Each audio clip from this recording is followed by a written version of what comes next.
개헌을 국회가 주도하고 싶다면 말로만 이야기할 것이 아니라 실천하는 모습을 보여주시기 바랍니다. 대통령제를 종식하고 책임 총리제가 도입되어져서 국회가 헌법적으로 뒷받침될 수 있습니다. 이는 분권형 대통령제의 외피를 쓴 내각제를 추진하겠다는 의도로 보여집니다. 예, 개헌. 문재인 대통령이 국회가 못하면 내가 발의하겠다라고 이야기를 한 지 며칠 만에 드디어 자유한국당이 개헌안 당론을 제시했습니다. 국회의 개헌 논의가 모처럼 꿈틀대는 모양새인데요. 하지만 자유한국당은 여전히 6월 지방선거 때 투표하는 건 무리다. 6월까지 국회가 합의하는 정도, 그 정도를 목표로 하자 이렇게 주장을 하고 있고요. 대통령은 6월 지방선거에서 반드시 해야 된다 이렇게 주장을 합니다. 결국 다른 야당들이 어떤 입장을 가지는가가 상당히 중요한데요. 정의당은 청와대 주도 개헌안 발의는 철회해달라 이렇게 공식 요구를 하고 나서서 주목이 됩니다. 사실 정의당이라고 하면 여러분 현 정부 정책에 대해서 늘 지지하는 쪽의 정당이었기 때문에 그래서 더 눈에 띕니다. 이번 사안이요. 정의당 헌법개정민 정치개혁특별위원회 위원장이세요. 심상정 의원 연결을 해보죠. 심 의원님 안녕하세요. 네, 안녕하세요. 오랜만에 언론 인터뷰 나오셨는데. 네, 처음입니다. 그렇죠. 그런데 상당히 논쟁적인 주제로 나오셨어요. 지금 그 개헌이 가장 중요하지 않습니까? 그러니까요. 네. 그러니까요. 청와대 주도 개헌안 발의는 철회해달라 이렇게 공식 요구를 하셨습니다. 네. 예. 정의당은 이제 개헌과 선거제도 개혁을 반드시 이루겠다는 문재인 대통령 의지를 전적으로 신뢰하고 있습니다. 예. 또 청와대 개헌안 발의 움직임이 지금 국회에 효과적인 압박이 되고 있다고 생각하고요. 근데 이제 문제는 끝내 개헌을 성사시키는 게 중요한데 우리 국민들께서 알고 계시듯이 대통령안이 발의되면 현행 헌법에 따른 개정 절차에 따라 돌입하게 되지 않겠어요? 그렇죠. 근데 이제 대통령 발의 개헌안은 일반적인 법률과 달리 토론과 수정 없이 원안을 표결에 붙여야 돼요. 아하. 그러니까 재적 의원 3분의 2 찬성을 얻어야 되는 상황에서 자유한국당이 반대하면 부결이 뻔한 거 아닙니까? 그렇죠. 이렇게 대통령 개헌안이 부결되면 이 정부에서 다시 개헌 논의가 가능하겠나? 그게 저희가 우려하는 점이고요.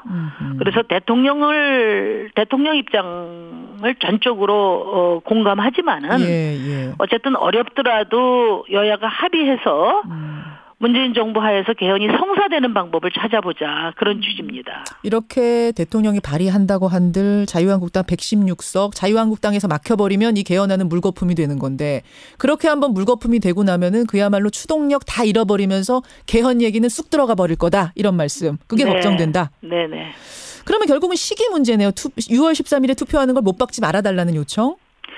네, 그 시기 문제 이전에 그러니까 국회 개헌안을 만들려면 쟁점을 좁히는 노력이 있어야 되지 않겠어요? 그렇죠. 근데 그동안에 여야가 서로 한 발짝도 쟁점에 대해서는 다가서지 않으면서 시기 연장 문제만 가지고 어깃장 놓고 또 대통령 발의에 대한 책임 공방만 한 게 벌써 몇 달째입니다. 제 얘기는 그런 논쟁을 중단하고 개헌안을 만드는 데 집중하는 로드맵을 만들자고 제안한 거고요. 그래서 주요 쟁점에 대해서 합의를 한다면은 5당 협상 테이블에서 시기 문제도 함께 논의할 수 있다. 그러니 내용 협상에 주력하자. 이렇게 이런 취지예요. 그래서 알겠습니다. 자유한국당이 뒤늦게나마 당의 입장을 서둘러 밝히고 오늘 의총에서 논의를 한다는 거 아니겠어요? 이제 대통령도 절박하게 나서시고 야당도 움직이고 있는 만큼 여당의 역할이 저는 중요하다고 봅니다. 야당과 책임 공방하기보다 이견을 좁히고 타협을 주도해서 대통령 압박 효과를 결과로 만들어내는 그런 협상력을 발휘해 주기 바랍니다. 자, 그러면 지금 내용이 중요하다고 몇 번이나 강조하셨는데 내용 한번 들여다보겠습니다. 청와대 개헌안 내용 보면은요.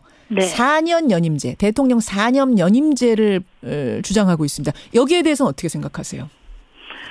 대통령 4년 연임제는 지금 야당들이 요구하는 분권과 병행할 수 있다. 4년 연임제와 분권형 대통령제를 병행할 수 있다? 네, 그거는 야당들이 다 인식을 저는 같이 하고 있다고 봐요. 문제는 이제 분권의 내용인데, 이 야당이 주장하는 이원집정부제는 이제 총리를 국회에서 선출해서 총리가 내각 구성권을 다 갖자는 거 아닙니까? 그렇죠. 그거는 이제 사실상 내각 책임제와 같고 지금 당장 내각 책임제로 가기는 어렵다. 이것이 국민의 뜻이란 말이에요. 예. 그렇다고 하면 대통령제와 조화를 이루는 대통령제에 부합하는 그런 총리 인선 방법을 생각해 보자. 그래서 제가 제출한 게 탈반으로 낸 게 이제 총리 추천제죠. 지금 근데 저 청와대에서는 분권형 대통령제를 생각하고 있는 건 아닌 것 같은데요. 4년 연임제는 지금 같은 대통령제이면서 4년으로 기간 축소하고 연임 한 번 더하게 하는 거지 분권형 대통령제에 대해서 오케이 한 건 아닌 것 같은데 조정의 가능성은 있다고 보시는 거예요? 대통령께서 선거제도 개혁에 대해서 야당의 의지를 보이면 분권에 대해서도 검토할 수 있다 이런 말씀을 이미 하셨거든요. 그렇기 때문에 저는 자유한국당이 연동형 비례대표제 도입을 비롯한 국회 개혁에 대해서 적극적인 의지를 밝히면 저는 뭐 대통령께서도 대통령제와 조화를 이루는 범위 내에서 분권은 충분히 검토하실 수 있다 이렇게 이해를 하고 있습니다. 지금 사실 단어들이 참 어려워요. 용어들이 어려워서 지금 청취자분들이 들으면서도 막 헷갈리실 거예요. 새로운 것들도 많아서 제가 다시 한번 정리해 보겠습니다. 네. 정의당의 입장. 우선 4년 연임제에 대해서 오케이 할 수 있다. 하지만 물론이죠. 그대로는 아니고 분권형 대통령제와 함께 가는 거면 좋겠다. 저희는 뭐 분권형 대통령제라는 표현은 이제 자유한국당 표현이고요. 저희는 대통령제와 조화를 이루는 총리 추천제가 현재 대통령제와 또 야당이 이야기하는 이원집정부제 사이에 그나마 타협을 할 수 있는 최소한의 대안이다 이렇게 생각합니다. 딱 분권형 대통령제는 아니고 총리 추천제. 국회가 총리 추천할 수 있는 권한 정도 갖자. 근데 지금 자유한국당에선 총리 추천하는 정도가 아니라 아예 총리를 국회가 뽑아야 된다라고 얘기하는데 거기까지는 동의 안 하세요? 그건 이제 총리 선출제는 사실상 내각 책임제와 같다. 이런 지적이 일리가 있다고 봅니다. 그래서 내각 책임제로 입장을 갖고 있다 하더라도 지금 우선 그 여당이 대통령 연임제를 주장을 하고 있지 않습니까? 그리고 무엇보다도 국민들이 국회를 신뢰하지 않고 그리고 대통령제를 선호하고 있어요. 그런 점에서는 대통령제와 조화를 이루는 범위 내에서 총리 선임 방법을 고민하는 것이 바람직하다. 추천 정도가 맞다. 네. 그래서 정의당은 지금 이제 제가 이야기한 총리 추천제와 또 총리 선출제가 사실상 다 갖고 이게 다 내각 책임제다.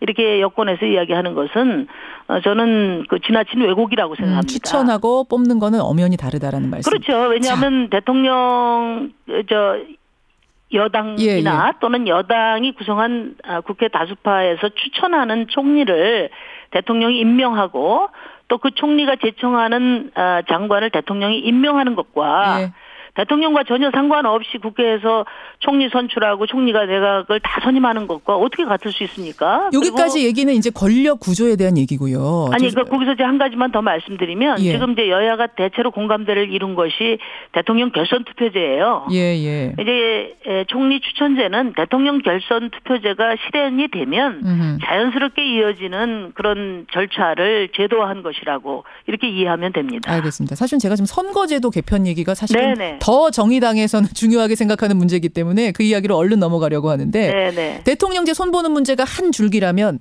선거제도 손보는 문제가 또 개헌의 한 큰 줄기 아니겠습니까? 네, 그렇습니다. 정의당에서는 연동형 비례대표제를 하자 이렇게 계속 주장을 하고 계세요. 제가 잠깐 이제 시간 관계상 짧게 설명을 드리자면 그 당의 전국 총 득표수에 따라서 의석수를 보장해 주자. 이게 연동형 비례대표제입니다, 여러분. 그러니까 지역구에서 1등은 못하지만 2등, 3등 많이 하는 그런 당들 있잖아요. 이런 당들은 의석수는 적어도 총 득표수는 많아요. 그런 당들을 위해서 득표수 퍼센테이지만큼 의석수를 보장해 주자. 정의당 같은 경우에 지난 총선에서 만약 연동형 비례대표제를 했다면 6석이 아니라 22석이 됐을 겁니다. 이런 식으로 보장을 해 주자는 거죠? 그러니까 지금 가장 핵심이 비례성이에요. 투표하는 민심이 그대로 비례적으로 반영하는 의석수가 보장이 돼야 된다는 것이고요. 그것은 이제 정의당만의 요구가 아니라 주권자인 국민의 뜻을 왜곡하지 않는 국회를 구성하기 위해서 절대적으로 필요한 겁니다. 근데 이제 지금 이 개헌 논의하는 과정에서도 국민들이 국회에 대한 불신 이것이 지금 뭐 권력 구조를 바꾸는데 가장 큰 지금 그 장애지 않습니까? 예. 그러니까 국회가 제대로 일할 수 있는, 국민을 제대로 대변하고 제대로 일할 수 있는 과감한 개혁 없이 개혁은 사실 불가능해요. 알겠습니다. 그래서 우리가 정의당은 처음부터 선거제도 개혁을 비롯한 국회 개혁을 전제로 해서 예, 선행하고 예. 개헌을 하자 이렇게 주장을 했는데 예. 선거제도 개혁이 국회의원 내 그 배지의 생사 여탈권을 갖고 있다 보니까 계속 안 돼 왔고 개헌보다 더 어렵다 그렇게 국회의원들이 이야기를 하고 그래서 예. 개헌과 함께 하자 해서 여기까지 온 겁니다. 근데 그 연동형 비례대표제라는 거를 사실은 지역구에서 1등 많이 하는 당에서는 좋아할 리가 없을 거라고 생각했는데 자유한국당이 웬일인지 금요일에 이렇게 말했습니다. 국민 대표성 강화하는 방안을 강구 중이다. 모든 가능성을 열어놓겠다.